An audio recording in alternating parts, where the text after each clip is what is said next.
Bonjour tout le monde, on se retrouve aujourd'hui, nous sommes le 13 décembre et nous sommes dans le Merry Bookmas. Alors aujourd'hui j'ai décidé de vous faire un petit tag, il s'agit du Christmas Classic Book Tag que j'ai découvert sur la chaîne de Bookworms Buddy. Il s'agit de répondre à 8 questions qui tournent principalement sur les gros événements, on va dire, de Noël. On commence tout de suite. Alors, question 1, Santa Claus is Coming to Town, un livre que tu aimerais que le Père Noël t'amène cette année. Alors, comme j'ai pu vous l'expliquer dans ma wishlist au Père Noël, le livre que je veux absolument cette année, j'ai décidé de Ruiz, c'est un artbook de Bruce Serrault et de Pascal Lamour. J'ai décidé de faire une petite parenthèse dans cette vidéo sur le travail de Bruce Serrault parce que ça fait un petit moment que je vous en parle mais que je vous ai pas encore montré les livres que je possédais de lui et je pense qu'il serait temps que je vous montre un petit peu ses illustrations. Alors j'ai lu déjà donc le livre de Merlin, je vais vous en reparler lundi, je vous inviterai donc fortement à revenir me voir sur ma vidéo pour en savoir plus sur l'histoire. C'est un livre donc sur Merlin l'Enchanteur. Bruce Serrault est spécialisé dans les légendes de Brocéliande, les légendes arthuriennes et il fait un travail vraiment incroyable au niveau des dessins. Voilà, ici on a par exemple Uther Pendragon et une fée de l'autre côté que je vous montre. Voilà, cette personne là, je pense que c'est aussi une fée qui nous aide à traverser sur l'île d'Avalon. En fait, dans ce livre, donc en gros, on découvre vraiment toute l'histoire de Merlin depuis sa naissance jusqu'à ce qu'il est devenu dans la légende et même de comment il a été transformé au niveau de la légende catholique lorsque le christianisme est arrivé. Voilà, par exemple, de belles illustrations. Et j'aimerais vous en montrer une qui m'a vraiment complètement séduite. Donc je m'excuse pour la petite attente, il s'agit de cette double page ici. Donc vous voyez Merlin ici qui joue de la harpe et de l'autre côté un crayonné avec le texte au-dessus. En fait c'est ce que j'aime dans ces livres, c'est qu'en fait à chaque fois Bruce Serrault nous fait des crayonnés derrière les récits et les passages concernant les écrits de Merlin. Et c'est juste, ça rend vraiment ce livre mais absolument magnifique. Donc voilà, c'est quelque chose que je vous recommande si vous aimez les livres d'illustration, si vous aimez les légendes de Brocéliande, les légendes arthuriennes, c'est vraiment une valeur sûre et un très beau livre à avoir donc dans sa bibliothèque. Également j'ai de lui, mais je n'ai pas eu le temps, il est un peu plus imposant, c'est À la recherche de la mandragore, donc le premier livre écrit avec Pascal Lamour. Donc on retrouve toujours l'univers de la forêt de Brocéliande, on retrouve Ananxis le druide qui est le personnage principal de Druise qui vient donc de sortir et que je veux. Et là on a encore de très très belles illustrations comme ceci. Donc celui-là je vous dis, j'ai pas vraiment eu le temps de m'y pencher, c'est un livre que j'aime regarder, voilà, vraiment pour les dessins. Mais je le lirai je pense courant de l'année prochaine pour en savoir plus sur la mandragore. Voilà, donc dites-moi ce que vous en pensez en commentaire, j'espère que vous avez bien vu les images. Moi je vous dis, je suis mais waouh, complètement scotchée par son talent. À tel point que chez moi j'ai également 2 ou 3 cadres avec des illustrations de lui, des marque-pages, enfin voilà, dès que je peux avoir des calendriers, dès que je peux avoir des goodies sur Bruce Serrault, je les prends. Revenons-en maintenant au tag. Alors, question numéro 2, Rudolph the Red-Nosed Reindeer. Tu incarnes Rodolphe et tu dois guider tes amis vers un bon livre ou une bonne saga. Que choisis-tu? Je vous ai sélectionné une trilogie française. Il s'agit donc du Puits des Mémoires de Gabriel Katz aux éditions Scrinéo. Alors, le premier tome, il s'agit de La Traque, suivi de Le Fils de la Lune, et le dernier tome qui s'intitule Les Terres de Cristal, avec de très jolies couvertures. Dans cette trilogie, si vous ne connaissez pas encore, on retrouve 3 personnages qui se réveillent complètement insomniaques dans un chariot en pleine montagne. Ils ne savent pas pourquoi ils sont là, ils ne se connaissent pas les uns les autres et ils ont tout oublié jusqu'à leur propre nom. Et donc ils décident de rebrousser chemin et d'essayer de retrouver leur identité et de savoir le pourquoi du comment ils se sont trouvés dans une situation pareille. Donc c'est une trilogie où il y a énormément d'action, où il y a des personnages très attachants, une très bonne intrigue, de l'humour et une très belle plume. Donc je vous recommande vivement cette trilogie si vous aimez la fantasy et même si vous voulez débuter en fantasy, c'est vraiment accessible pour tout le monde.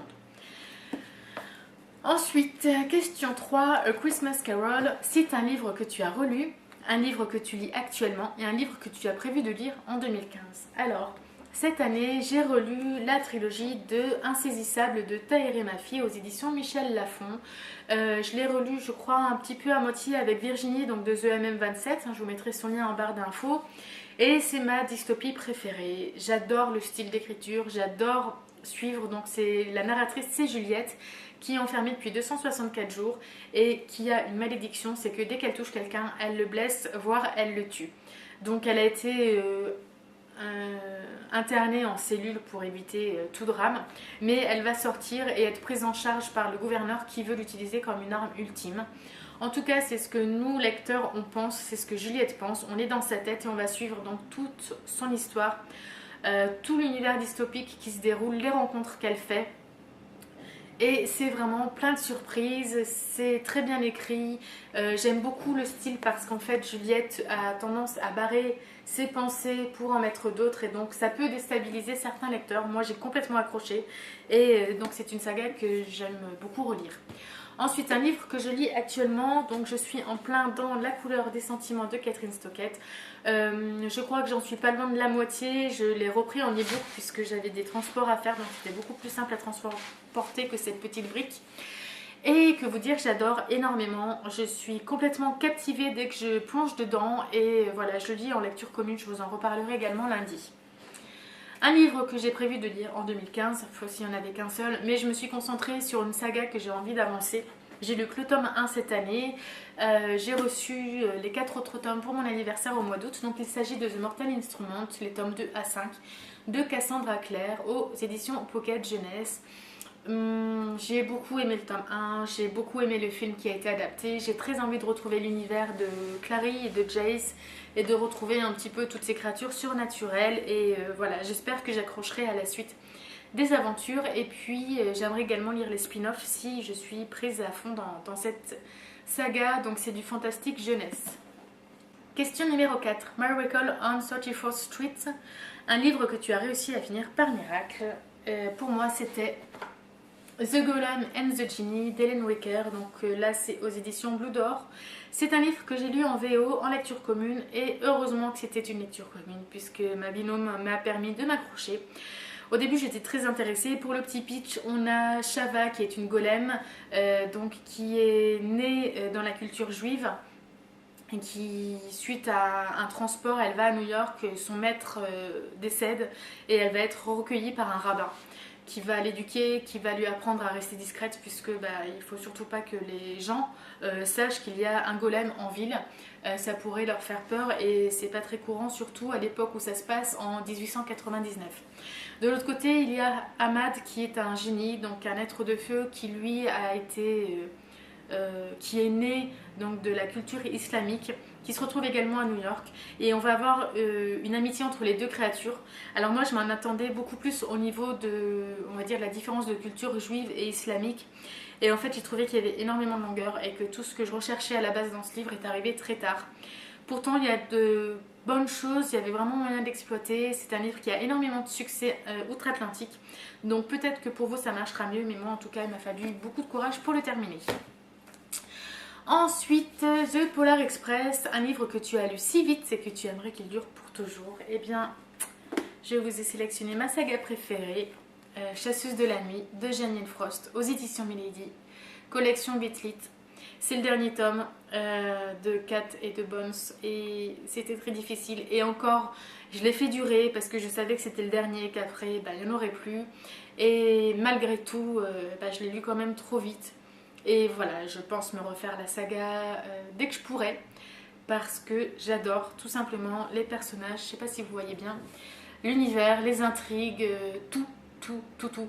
C'est vraiment une saga coup de cœur et c'est un de mes livres références. C'est une saga qui a, on va dire, bouleversé ma vie de lecteur et qui m'a rendu encore plus accro à la lecture.